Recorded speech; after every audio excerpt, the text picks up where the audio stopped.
Hello everyone and welcome to my YouTube channel. आज के इस वीडियो में हम बात करेंगे डिप्रेशन के बारे में कि डिप्रेशन होता क्या है और ये क्यों होता है, किन लोगों में होता है और लोग जो है इससे रिकवर कैसे होते हैं। ठीक है, तो सबसे पहले हम देखते हैं कि डिप्रेशन एंड सैडनेस में क्या फर्क है। देखो, डिप्रेशन जो सैडनेस होता है ना, देखो इंसान जो है बहुत सारे इमोशंस होते हैं उसके पास। वो दुखी होता है, खुश होता है, ज्यादा खुश हो जाता है, गुस्सा करता है, तो ये सब इमोशंस इंसान में होते हैं। तो उसी तरह से सैडनेस भी एक इमोशन है जो कि आता है और चला जाता है, फिर जो इंसान जो है अपने रूटीन में एडजस्ट हो जाता है। लेकिन जो डिप्रेशन जो है वो थोड़े टाइम के लिए नहीं रहता है, आएगा और चला जाएगा, वो आपके साथ साथ चलेगा। जिस तरह से शेडो आपके साथ साथ होता है उसी तरह से डिप्रेशन भी आपके साथ साथ चलेगा।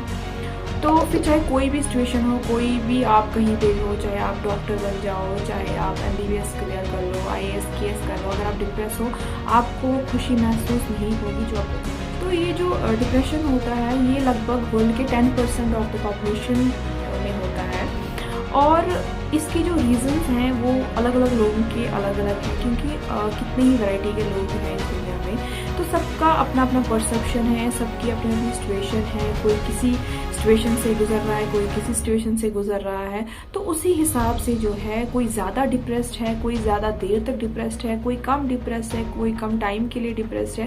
तो ये डिपेंड करता है सिचुएशन पे, उस इंसान के नेचर पे। रीजंस की तरफ आते हैं कि क्या ऐसे रीजंस, तो मैंने आपको पहले बताया कि सबका अपना अपना परसेप्शन है, सबके अपने अपने रीजंस होते हैं। लेकिन एक जनरल रीजन जो मैं बताऊंगी वही मैं यहाँ पे डिस्कस करूंगी। सबसे पहली बात तो ये कि देखो, जब एक बच्चा पैदा होता है वो डिप्रेस्ड होके पैदा नहीं होता है, वो रोते रोते आता है। बाद में वो अपने पेरेंट्स उसको खिलाते पिलाते अच्छे से बड़ा हो जाता है, तो उसको वो पता नहीं होता वो डिप्रेशन वगैरह क्या होता है। लेकिन जब वो बड़ा होता है, जब उसको समझ आ जाती है, तो क्या होता है कि एक रीज़न ये भी होता है कि जो आपके सराउंडिंग में लोग होते हैं, कुछ लोग पॉजिटिव होते हैं, कुछ नेगेटिव होते हैं। कुछ लोग आपको पॉजिटिव फील कराते हैं, कुछ लोग जो है वो नेगेटिव होते हैं और वो नेगेटिव कमेंट्स आप पे पास करेंगे, जिसकी वजह से क्या होता है जो है इंसान में जो है एक सेल्फ डाउट स्टार्ट होने लग जाता है। उस सेल्फ डाउट की वजह से क्या हो जाता है, फिर सेल्फ एस्टीम खत्म होने लगता है। फिर उसके बाद जो है आहिस्ता आहिस्ता कुछ ऐसी चीजें हो जाती हैं लाइफ उसके साथ साथ जिससे आप बहुत ज्यादा डिप्रेस रहते हैं। ठीक है, तो ये भी एक रीजन है कि आप अगर नेगेटिव लोगों में हो तो उनका जो इन्फ्लुएंस है आप पे नेगेटिवली पड़ सकता है और उससे भी आप डिप्रेस रह सकते हो। और एक रीजन ये भी हो सकता है कि कभी क्या होता है कि किसी फैमिली में खुदा ना खास्ता कोई ऐसा लॉस हो जाए, रिप्लेसेबल लॉस हो, कोई किसी की डेथ हो जाए, कुछ हो जाए, तो वो एक सदमा पड़ता है, एक जो ट्रॉमा होता है वो आपके साथ रहता है, तो वो काफी टाइम तक चलता है। तो वो इंसान जो है उस दुख से, उस गम से उभर नहीं पाता है, जिसकी वजह से डिप्रेशन हो जाता है। तो मैं आपको एग्जाम्पल बताती हूँ। फॉर एग्जाम्पल कुछ लेडीज ऐसी होती हैं जैसे जिनका मिसकैरेज हो जाता है, कुछ हो जाता है, तो उसकी वजह से क्या होता है वो जो दुख होता है वो उनके साथ काफी टाइम तक रहता है। तो जिसकी वजह से जब आफ्टर डिलीवरी क्या होता है कि बहुत सारी वुमेन जो है एक्सपीरियंस करती है पोस्टमार्टम डिप्रेशन जिसको बोलते हैं। इसमें क्या होता है कि जो औरतें हैं वो काफी सारा स्ट्रेस फेस करती हैं, काफी डिप्रेशन फेस करती हैं। तो ये काफी लगभग 1 to 2 years तक चलता है, किसी में कम, किसी में ज्यादा देर तक रहता है। तो और भी बहुत सारे रीजंस हैं, जैसे मैंने आपको बताया कि ये अपना अपना परसेप्शन होता है, कौन की सिचुएशन को कैसे परसीव कर सकता है।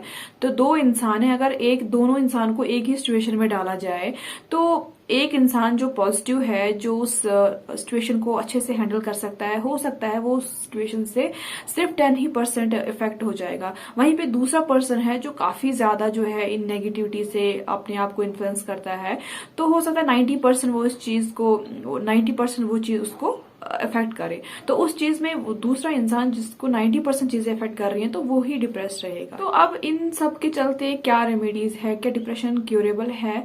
तो यस, डिप्रेशन इज क्यूरेबल। तो इसमें क्या होता है कि सबसे ज्यादा जो चीज होती है वो है काउंसलिंग की। इसमें मेडिकेशन की भी जरूरत पड़ती है, लेकिन सबसे ज्यादा जो बेस्ट चीज है वो है काउंसलिंग की।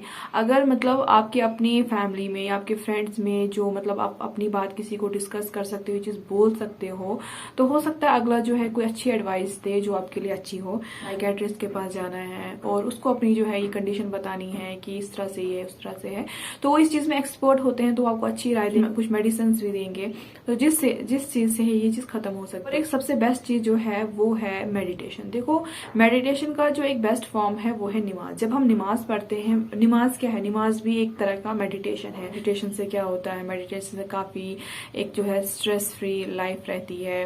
तो नमाज क्या, ये भी एक मेडिटेशन है। जब हम नमाज जो है बिल्कुल दिल से पढ़ते हैं, बिल्कुल अपने मन लगा के नमाज पढ़ते हैं, वो भी एक तरह का मेडिटेशन होता है। तो उससे भी बहुत सारा जो स्ट्रेस होता है, जो इंसान को टेंशन होती है, बहुत सारा वो खत्म हो जाती हैं।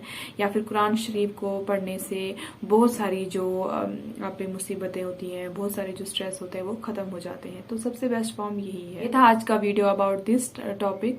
So thank you.